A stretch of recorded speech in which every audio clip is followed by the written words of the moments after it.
जानते जी आज 27 अक्टूबर की तैयारी को लेकर यहाँ पर कार्यक्रम हुआ है, क्या संदेश देना चाहेंगे? देखिए, प्रयागराज के आसपास के जितने भी जिंदा लोग हैं, जागरूक लोग हैं, उन सबको बुलाया है, जिन्हें बुद्ध, अशोक, फुले, साहब अम्बेडकर की विचारधारा की चिंता है।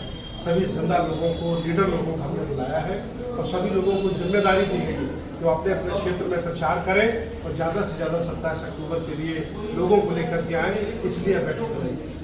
जैसा कि जानते हैं कि बौद्ध धर्म भारत से निकल के पूरी दुनिया में फैल गया है। लोगों ने इसको बड़े, आज कई कंट्री हैं, वियतनाम, थाईलैंड, जापान जैसे देश जो है इसको अपना कर एक बुद्धिस्ट कंट्री बन गई, लेकिन भारत से ही ये धर्म विलुप्त होता गया है। कैसे, इसके पीछे कारण क्या मानते हैं?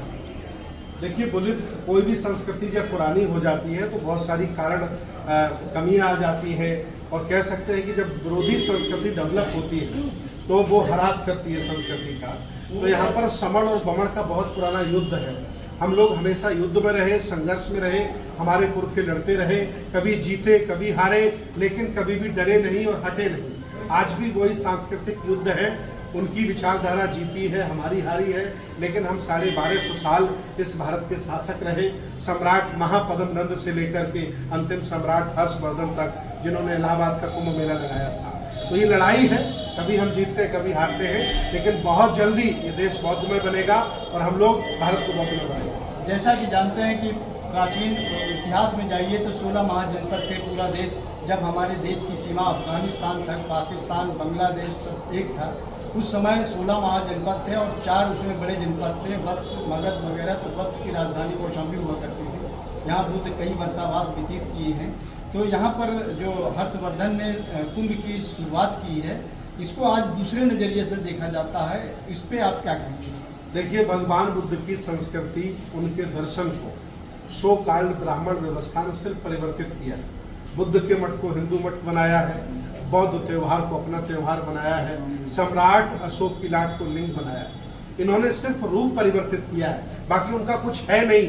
सब चोरी का है, बलात् कब्जे का है। धीरे धीरे पर्दा खुल रहा है। अंग्रेज आए, खुदाई हुई, बाबा साहब आए, चर्चा हुई। आज हम लोग लगे हैं, जहां खोदो वहां बुद्ध निकल आते हैं।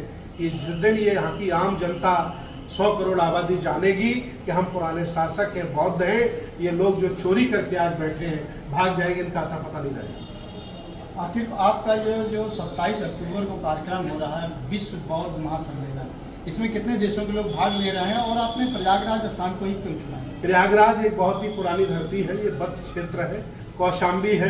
राजा उदयन यहाँ के शासक थे, अंतिम नाग राजा यहाँ का शासक था। नाग मतलब शेड्यूल कास्ट की जितनी जातियां हैं सब नागराज से जुड़ी हुई हैं। तो ये पुरानी बौद्ध धरती रही, यहाँ कभी भी इस तरह का हुआ नहीं। पाखंडियों ने कब्जा कर लिया था, इसलिए हम लोग आए हैं ताकि यहाँ के लोगों को जगाया जाए और पुराने गौरव से जोड़ा जाए। तो ये बात कर रहे थे हमारे साथ